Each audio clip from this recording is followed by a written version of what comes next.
What do you do when there's no jobs in your area and you're a developer with a family?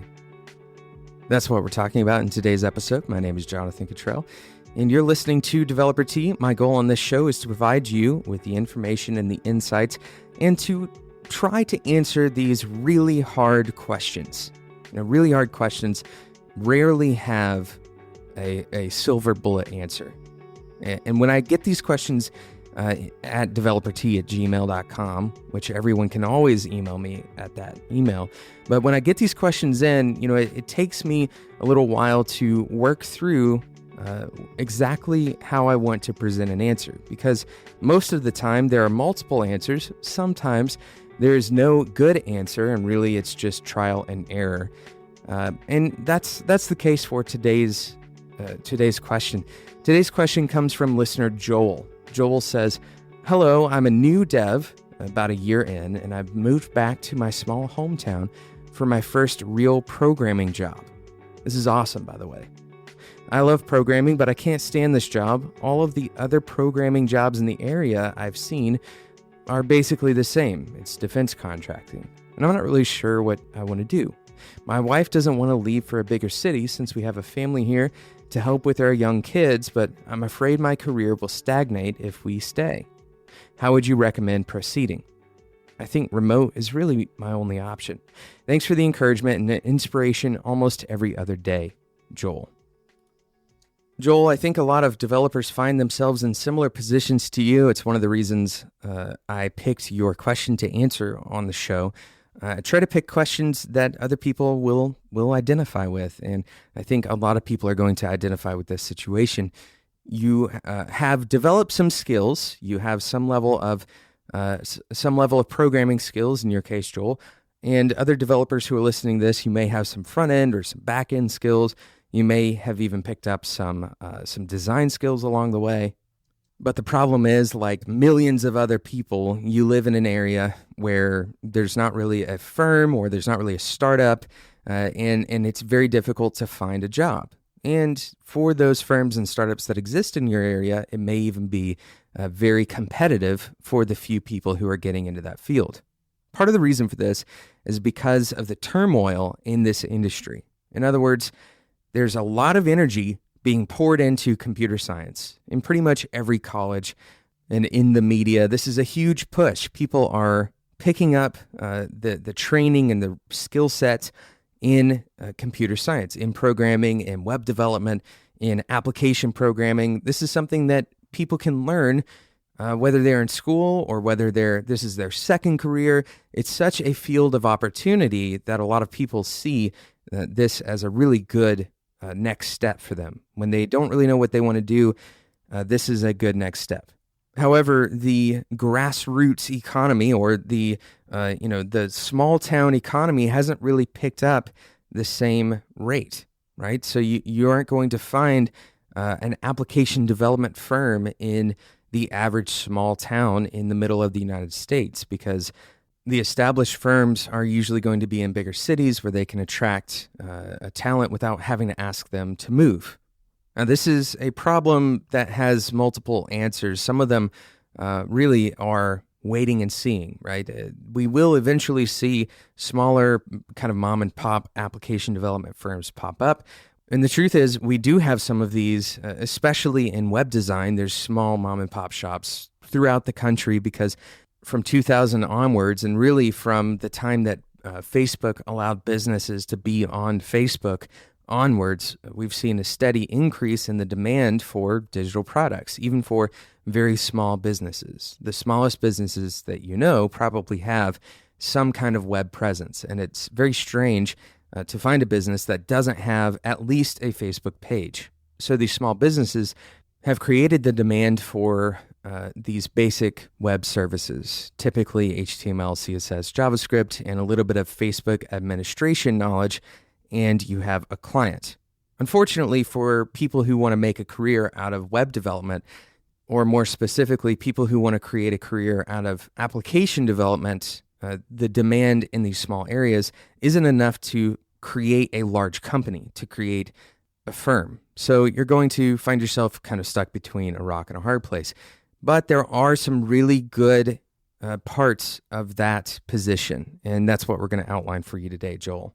But real quick, I want to talk about today's sponsor. Today's sponsor is Rollbar.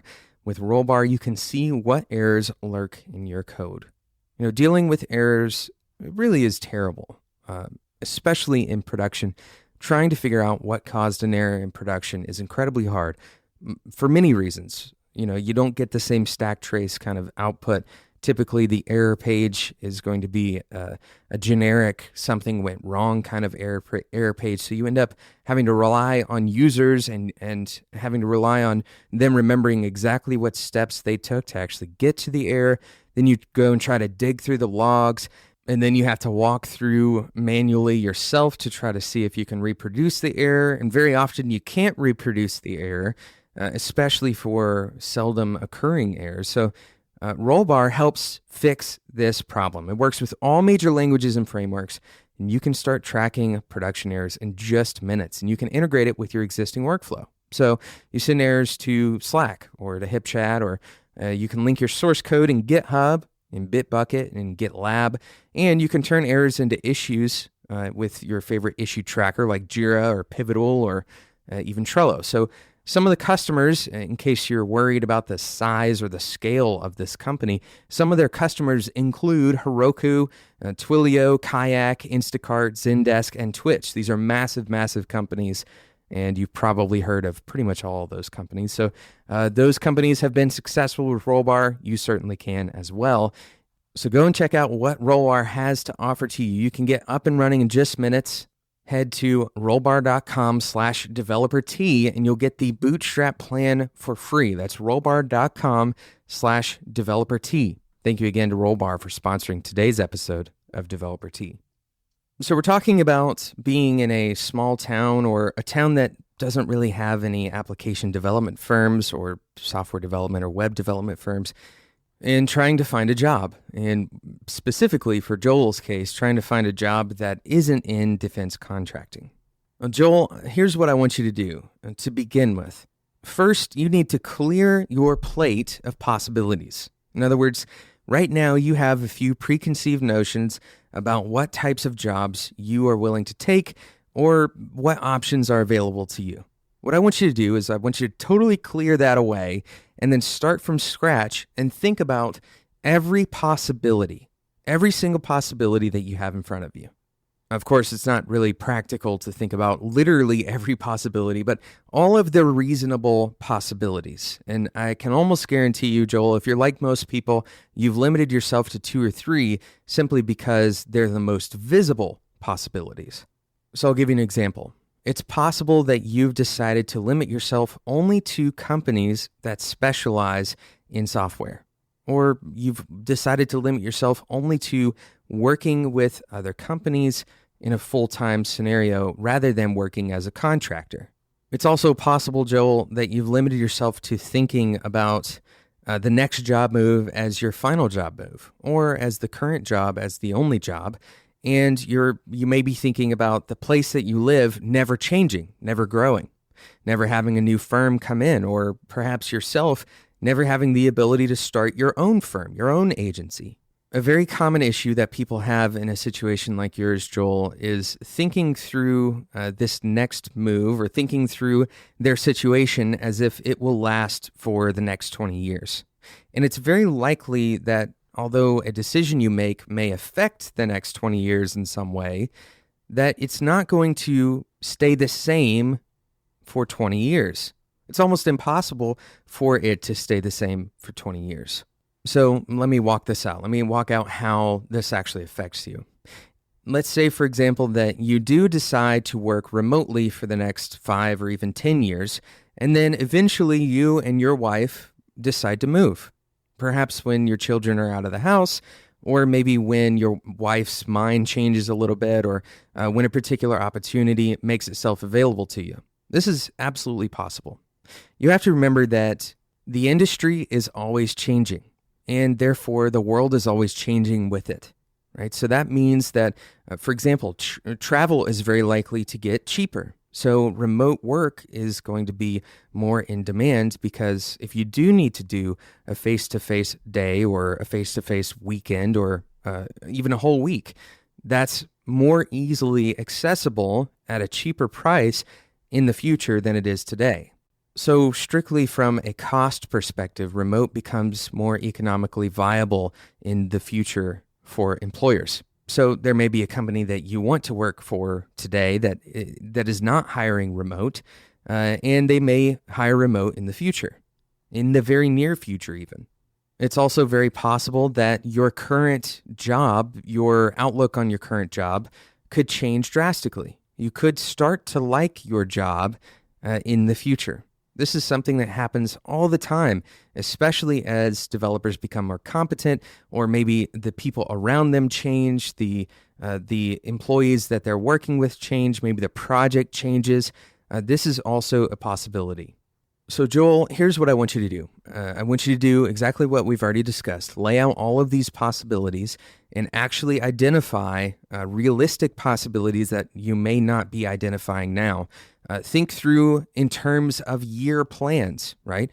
Don't think through a single option, but instead think through entire 5-year timeline options, right? I'm going to try to do this job for another year, and during that year, I'm going to look for remote opportunities. That's an option, for example. You may say, okay, I'm going to do this job and I'm going to save up money to start my own firm in 3 or 4 years, or I'm going to start picking up side jobs and developing a reputation, developing a self-brand for myself, and then I can do jobs that are remote or local if I own my own firm. I can choose the clients that I want to work with, and you become the owner of that firm. That may be something you want to do. So once you have all of these possibilities laid out on the table, then I want you to identify the things about your current job that you actually don't like, right? This is going to be very difficult because you may identify it as, oh, it's kind of boring, right? Or you may identify it as the people who you're working with. What you're probably going to find out is that the things that you identify about your current job could possibly vary. In other words, they could change. So what I don't want you to do in any job, anyone who's listening to this, if you don't like your job today, what I don't want you to do is write it off too early. If you have a job, especially if you have a stable job, then it's partially your responsibility to make that job work for you. Of course, this is not including jobs where you are being taken advantage of or where you're being abused in some way, where you are truly in a scenario that is unhealthy. We're not including that. If it's a job, though, where you don't like the work that you're doing today, or you want to practice different practices, you think that your coworkers are just kind of difficult to get along with, then I always encourage people to recognize those specific aspects, because it's very possible that they either have some level of influence over those aspects, right? You have the power to change the world around you. You have the power to change your job. You have the power to even have these discussions with your boss. Or if you can't change those things, sometimes they'll change on their own.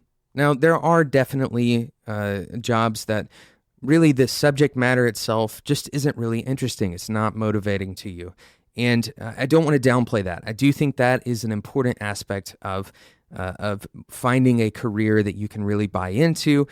So this is why I tell you to lay out all of those options and determine which of those options seem like they are really kind of the ideal version of the future for you. Now, you're not going to be able to identify the things that you won't like in those scenarios very easily either. You may not be able to identify that you don't like being shut in at your house, so remote work may be not for you.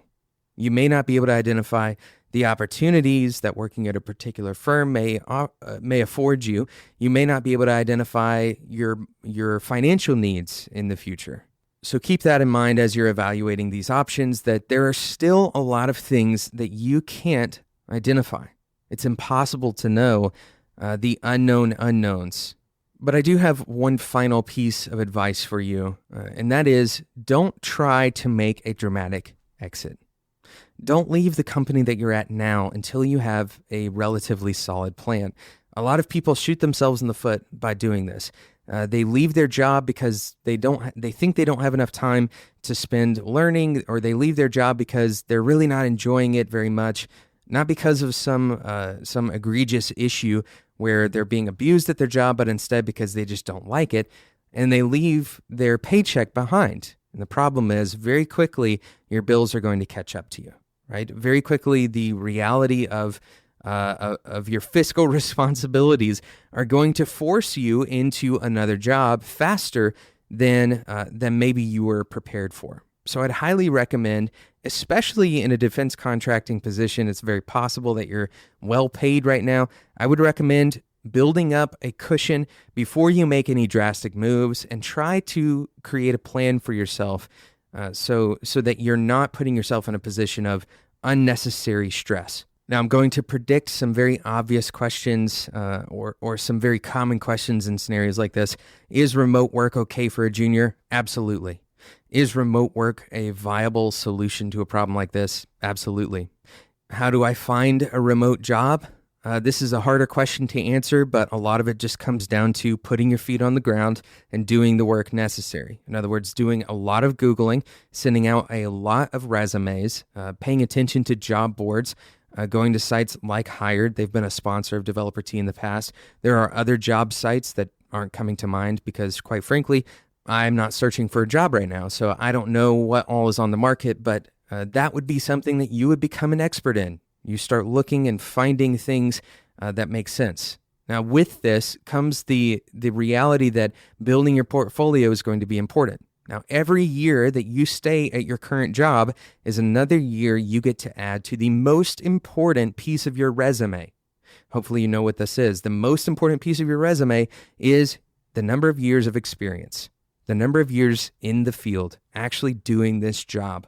So even if you don't love your job today, remember that the longer that you stay at that job, the longer that resume or the more powerful your resume becomes, right? The more money that you can make to pay your bills, the longer your runway for shifting to a different option.